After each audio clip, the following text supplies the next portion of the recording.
Tiny Swedish Viking here, and I am going to be talking today about the top 5 things that I feel that I have learned so far from being an aspiring creator, or like trying to make videos, content like stuff. And these are the things that I'm going to be talking about today.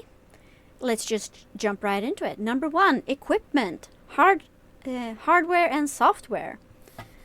And from my experience, it's totally, I get the people who say that you do not need to have fancy equipment or need to have any fancy software. However, I did find it useful to me to do the proper research and then look and compare. For example, like this microphone that I'm using is a Nikabe N2, and it is, I'd say maybe it's not the cheapest one there is, but it's not like top tier expensive either. I'd say it's like in the lower like mid tier, or like very at the top of the cheap stuff, depending on how you look at it. And it is so simple to use. Just plug into the computer, and then I can just like I just have this. It's awesome. So I mean that level of like, it allows me to create with ease. I do not have to wrestle with the hardware or like with the software. That is awesome. So that's something that I recommend, that you think about what kind of videos you want to make and what kind of content you want to make, and what hardware, software would make it easier for you to create that content. And then do research, compare. Like, I mean, yes, there are people who do absolutely amazing artwork in MS Paint, but there are limitations, and you really need to work sometimes against it, and you need to have a lot of knowledge for it to actually turn out like an artwork to turn out that amazing. So, and I view the same thing when it comes to making videos in this case.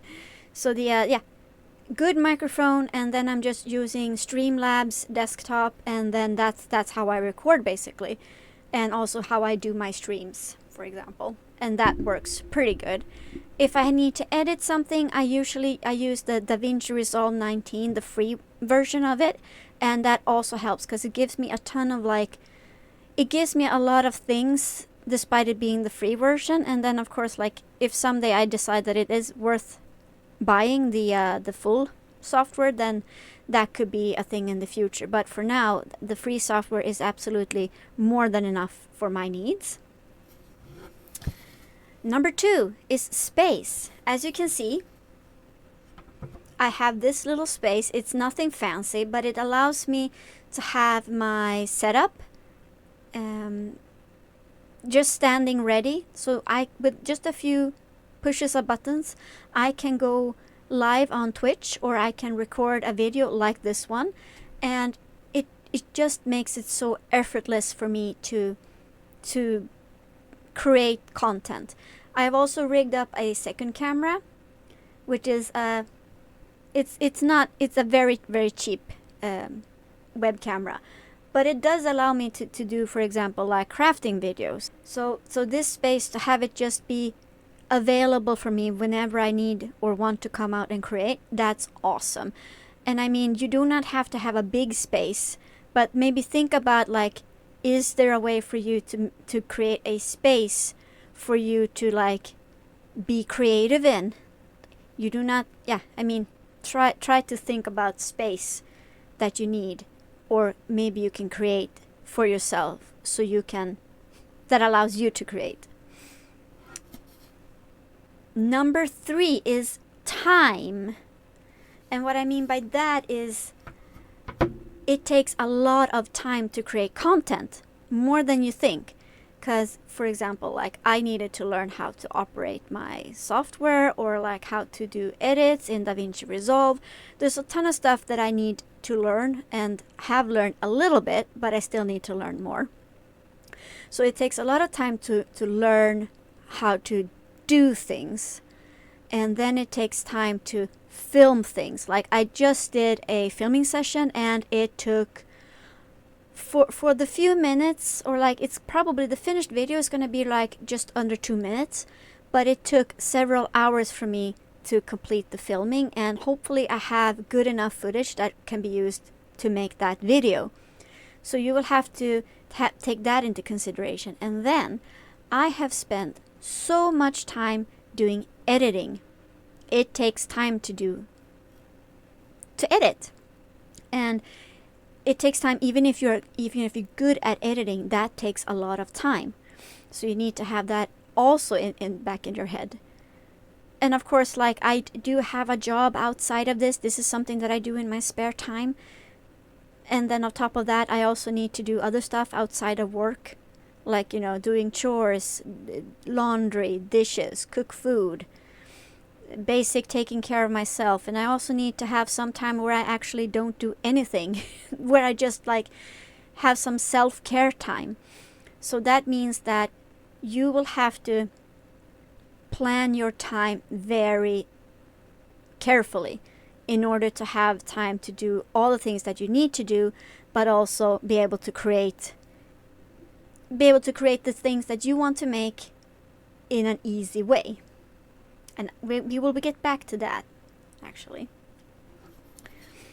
And then it's number 4, which also ties in a little bit with number 3, reach. And by that I mean is like promoting and doing marketing for your things. Because if you have made this lovely video, but if you don't tell the world about it, a lot of people might miss out on your videos despite you making a really good video. So there's a ton of like other better videos. You can just search it. There's so much info about like how to optimize like for algorithms and SEO and whatnot, and how to make the perfect video title or thumbnail and stuff like that. There's so much that you can go into it. It's a rabbit hole in of itself. But it also takes like, even if you just do I just do the most basic things. I try to post on Discord and Blue Sky, and try to remember the Ko-fi page that I have and stuff like that. And that also takes actually a lot of time to remember, like find places where you can post, think about like what tags to use, what not to use, and then where you can try and promote yourself in a way that is not a nuisance to other people, mind you. So that's also something that is good to know, and to have also, like if you're taking the time to make things and then you want people to see it, then that's also something that we need to learn and spend time on. But I think the most important thing is number 5, the why and the what. Why do you want to create?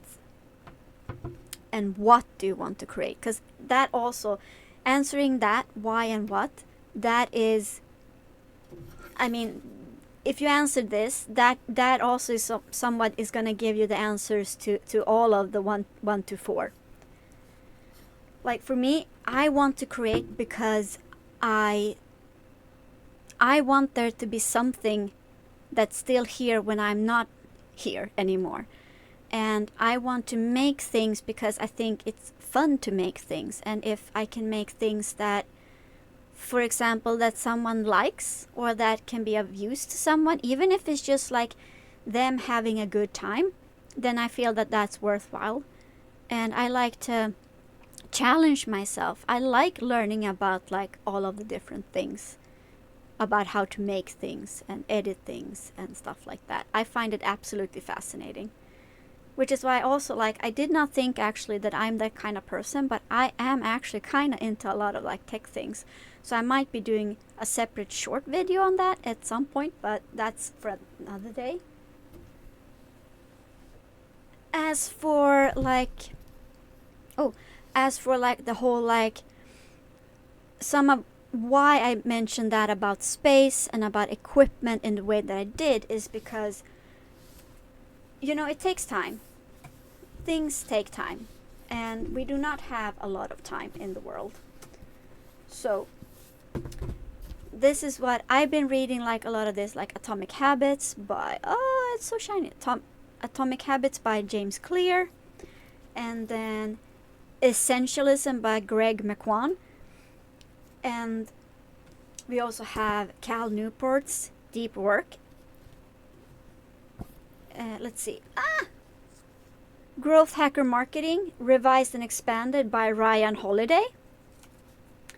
And I mean, this one is a bit of a bonus, but it's like, this one is in Swedish, so you have to know Swedish to be able to read it, but it's like, ta din tid, take your time, gör mindre men bättre, do less but better. So this is sort of like, this is a Swedish version that like it is so good, but it's really from a Swedish perspective, and that's why it probably is more useful to me than maybe to you. But I absolutely love this. I'm hoping that it's gonna come out in English someday, so I can recommend it to you. But to circle back to especially Essentialism by Mckweon and about Atomic Habits by James Clear, is that I feel like it is very essential to make it as effortless as possible when it comes to creating. So that means that I've made it so that the space and the equipment, it is basically effortless for me to start and make a video or like do a stream in that remark. And then when it comes to time, I make sure to plan out time so that I have time to do the videos and to do the editing and to have some time off. But it takes it takes a bit of effort from my part, but it is worth it, because that means that I can do the things that I want to do without burning out. And I think that's my biggest tip to you, is like, make it effortless.